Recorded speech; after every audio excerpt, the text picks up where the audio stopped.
E aí, jovens, vamos lá? Vamos continuar? A gente já falou até agora de relações numéricas, né? Definição de massa atômica e tudo mais, definição do que é um mol e o que ele representa para a gente, né? A massa dentro de um mol de átomos é a massa atômica expressa em gramas, lembra disso? A gente já falou de número de mols, cálculo do número de mols, já falamos de gases. A gente vai começar a entrar agora em leis ponderais, que é o pontapé inicial para a gente falar de cálculo estequiométrico. Certo? Então, olha só. Papo de hoje, desse módulo, são 3 blocos falando de leis ponderais, consequências das leis ponderais e introdução ao cálculo estequiométrico. A gente vai tentar otimizar isso aí para poder falar tudo direitinho para você. Professor Jefferson Silva daqui, você daí, e a gente começa assim. Ó. Vamos para o quadro. Leis ponderais, certo? A primeira lei, lei de conservação da massa, tá? Deixa eu voltar aqui. Lei de conservação da massa, conhecida aí como lei de Lavoisier. Aqui você tem uma definição um pouco mais formal. Em um sistema fechado, massa total permanece constante, independente da reação química que ali ocorra, tá? Vamos lá. Você consegue, você ouve isso, você entende, lê isso de uma outra forma, que é basicamente a mesma coisa que você está vivendo aqui, só que com palavras diferentes. Na natureza, nada se cria, nada se perde, tudo se transforma. Então você não vai perder matéria, você não vai criar matéria. O que você vai fazer é transformar matéria. O que isso quer dizer na prática? Que se tem um recipiente fechado, contendo uma determinada massa de reagentes, essa massa se mantém constante. Os reagentes podem até não ser os mesmos, porque durante a reação vão se transformar em produtos, mas a massa se conserva. Tá? Uma consequência imediata que a gente tem disso, né, em termos de aplicação nas questões que a gente vai fazer, é o balanceamento das equações químicas. O que é balancear uma equação química? Tá? Já que a massa se mantém constante, eu vou admitir que as quantidades de cada um dos elementos componentes daquele sistema químico são as mesmas antes e depois do processo que eventualmente ocorra, finalize. Então, por exemplo, se num primeiro momento você tem oxigênio, depois da reação, depois do processo acontecer, você continua tendo oxigênio. Antes estava combinado ao elemento X, depois vai estar combinado ao elemento Y. Mas a quantidade de átomos de oxigênio é a mesma na reação química. Certo? A consequência imediata disso é você poder fazer o balanceamento das equações químicas. Lei de conservação da massa diz que a massa do sistema permanece constante independente do processo que ele ocorra. E aí a gente vai aplicar balanceamento de equações químicas para isso. Tá? A segunda lei ponderal está aqui, é a lei das proporções fixas, ou lei de Proust. Existe uma proporção fixa entre as massas de 2 ou mais substâncias que reagem para formar um determinado produto. Tá? Vamos transformar isso em algo um pouquinho mais prático? Beleza? O que essa lei de Proust diz para você? Vamos lá, exemplo prático. Estou em casa, vou fazer um bolo. Né? Na cozinha sou péssimo, mas vou fazer um bolo. E aí eu vejo na receita lá que para fazer esse bolo eu preciso de 3 ovos. Certo? Se eu quiser fazer 2 bolos, eu vou usar 6 ovos. Se para fazer um bolo, eu preciso de 3 ovos e 1 xícara de farinha, para fazer 2 bolos, 6 ovos, 2 xícaras de farinha. Pô, Jefferson, isso é banal, todo mundo sabe disso. Pois é, a química aqui, nessa lei de Proust, é exatamente isso. Se você quer produzir um determinado produto, você vai usar reagentes. Para produzir uma massa desse produto, você usa uma quantidade X desse reagente e uma Y desse reagente. Se você quiser triplicar a quantidade de produto, é só triplicar as quantidades de reagentes. O que ele está dizendo é exatamente isso. Tá? Então, 2 caras, se reagirem, eles reagem mantendo uma proporção fixa entre as quantidades. Dobrou um, dobrou o outro. Triplicou um, triplicou o outro. É exatamente isso. A consequência imediata, está aqui no slide para você ver, é a composição centesimal constante. O que isso quer dizer? Se eu tenho a proporção de 1 para 2, quando eu dobrar, vai ficar 2 para 4. Essa proporção, em termos percentuais, se mantém constante. Certo? Aqui a gente fala de leis ponderais, estão associados à massa. Então, são leis mássicas. Tanto que eu estou falando em sistema fechado, massa total, tá? Proporção fixa entre as massas. Então, lei ponderal é massa. A lei volumétrica a gente até já bateu um papinho anterior naquela questãozinha lá de gases. Mas a gente vai rever aqui de novo. Ok? Visto esse primeiro ponto, vamos aplicar isso? Olha só. Estanho e iodo reagem quantitativamente, formando um produto cuja fórmula pode ser determinada reagindo-se quantidades conhecidas de iodo, dissolvido em um solvente, com excesso de estanho e determinando-se a massa do metal remanescente após a reação. Se é excesso de estanho, o que eu garanto? Se o estanho está sobrando, todo o iodo que estava ali vai reagir. Ok? Os resultados de uma experiência foram massa de iodo utilizado, massa inicial de estanho, massa final de estanho. Qual é a conclusão inicial? A conclusão que eu tenho aqui? Eu tenho, no final das contas, 5,08 gramas de iodo que reagem. Você concorda que a massa inicial de estanho foi 4,18 e a massa final de estanho foi 3? Isso significa que apenas 1,18 gramas de estanho reagem. Como eu tinha excesso de estanho, esses 3 gramas é exatamente o que não reagiu. Vê se foi. Tá? Ele colocou aqui, ó, massa de iodo utilizado. Eu coloquei o iodo que estava dissolvido num solvente e a massa que eu coloquei, 5,08. Ele disse que tinha excesso de estanho, então eu coloquei estanho a mais exatamente para gastar todo o iodo. Coloquei 4,18, mas restaram 3, ou seja, 1,18 reagiram efetivamente. Então, na prática, a razão entre as massas foi essa daqui. 5,08 de iodo, 1,18 de estanho. Olha o que eu tenho aqui. As massas molares em grama por mol do estanho e do iodo são dadas. 118 para o estanho, 127 para o iodo. Ele quer a fórmula mínima. A gente vai falar bem mais detalhadamente dessa fórmula mínima depois. Num primeiro momento, eu quero que você entenda o seguinte. Essa fórmula mínima é proporção mínima e inteira entre as quantidades. Tá? Jefferson, como é que eu posso fazer isso? Bom, uma saída é a seguinte, vamos lá.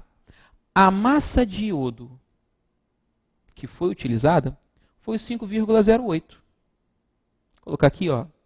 Massa de iodo utilizada, 5,08 gramas.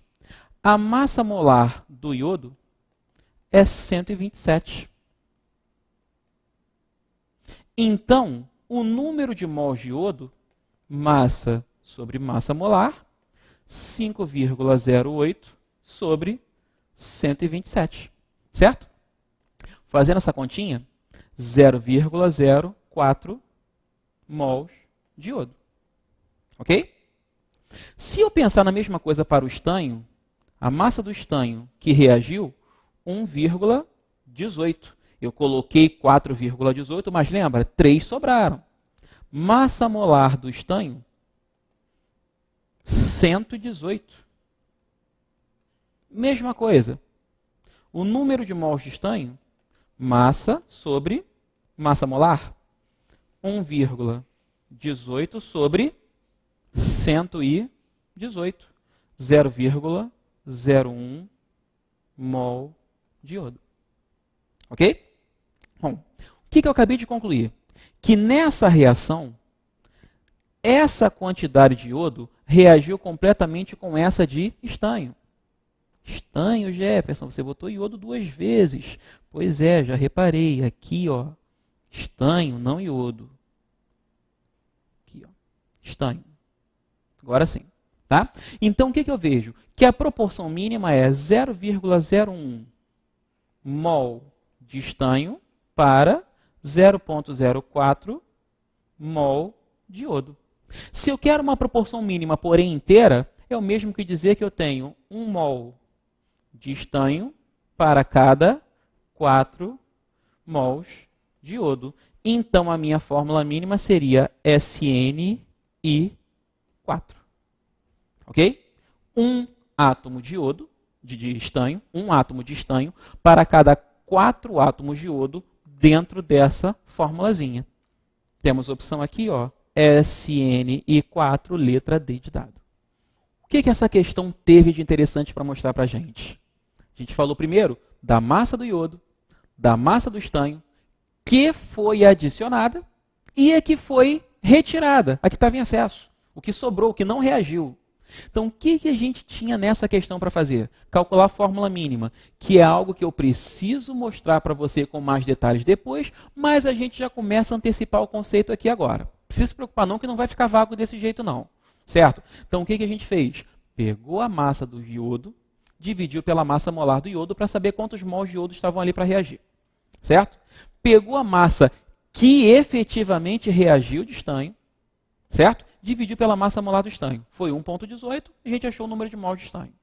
Então eu tenho 0,01 mol do estanho, 0,04 mol de iodo. Jefferson, 0,01 para 0,04, se eu quero estabelecer proporção mínima inteira, é o mesmo que dizer que é de 1 para 4. Exatamente isso, de 1 para 4.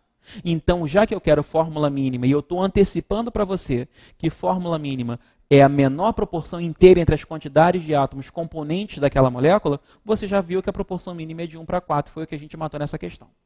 Beleza? O próximo passo é você utilizar, nesse exemplo que eu vou deixar aqui, a consequência imediata da lei de Lavoisier, que é exatamente o balanceamento de equações. Então, vamos olhar aqui no slide, tá? Que a gente vai balancear essas equações. O que é o balanceamento de equações? É você ajustar quantidades de átomos antes e depois, certo? Então, presta bastante atenção nisso. Olha só.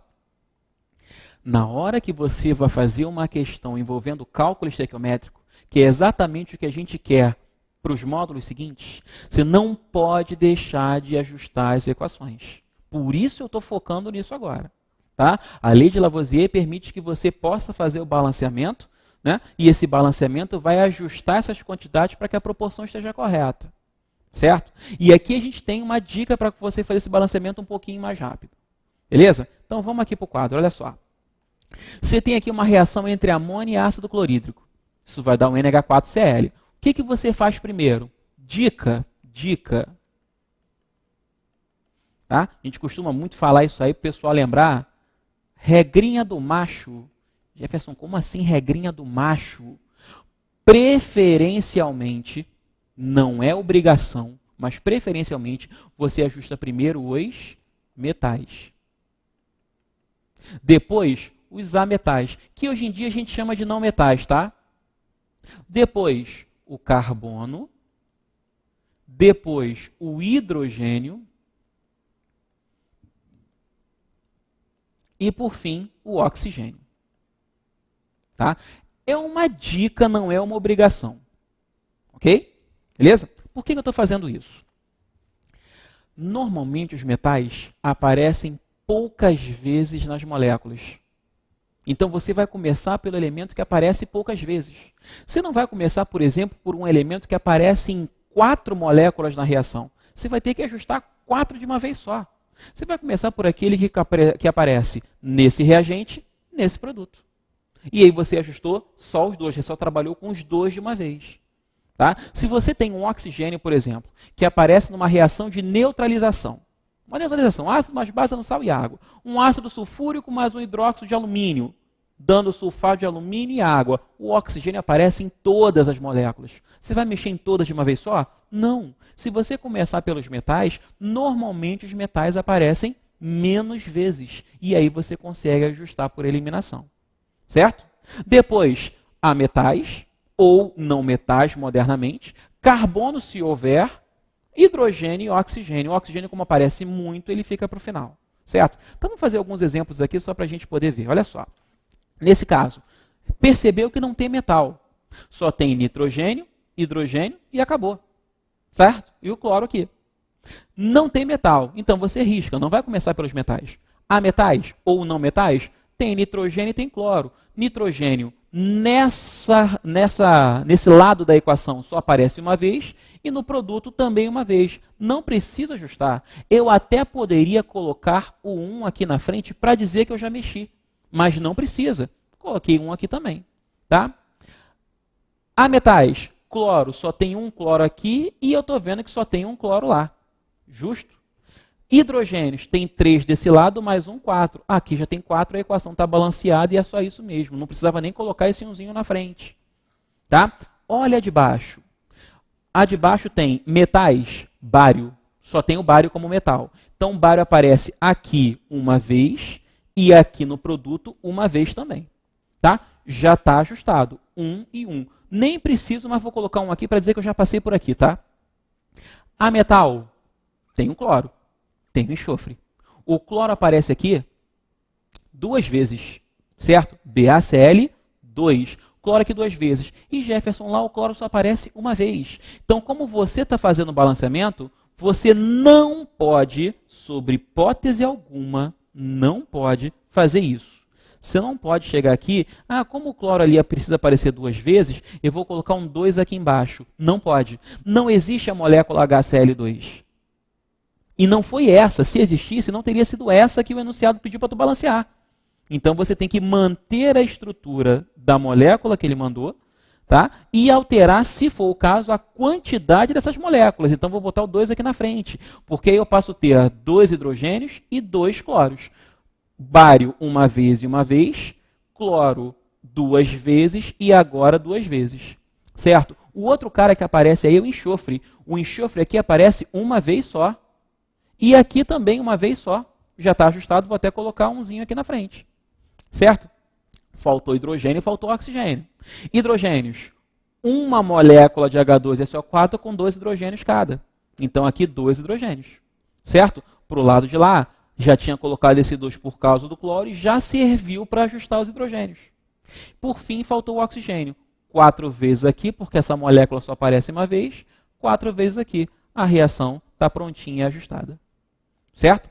Mais alguns exemplos aqui para a gente não ficar muito inseguro em relação a isso. Uma reação de combustão. Aqui eu tenho um composto C2H6O, reagiu com O2, deu CO2 e água. Tá? Carbonos, já que eu não tenho metal e não tenho ametal nessa reação. Carbono, 2 vezes. Aqui só tem uma. O que eu faço? 2 moléculas na frente. Certo? Hidrogênios, 6 aqui. A molécula de água só tem 2. Então, eu coloco um 3 na frente, porque 3 vezes 2 vai totalizar os 6.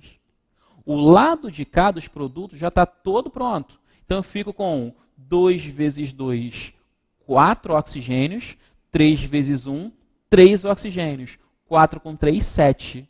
Jefferson, então é só botar 3,5 aqui? Cuidado, tem um oxigênio aqui, né? Então, se são 7 do lado de lá, 1 já está aqui.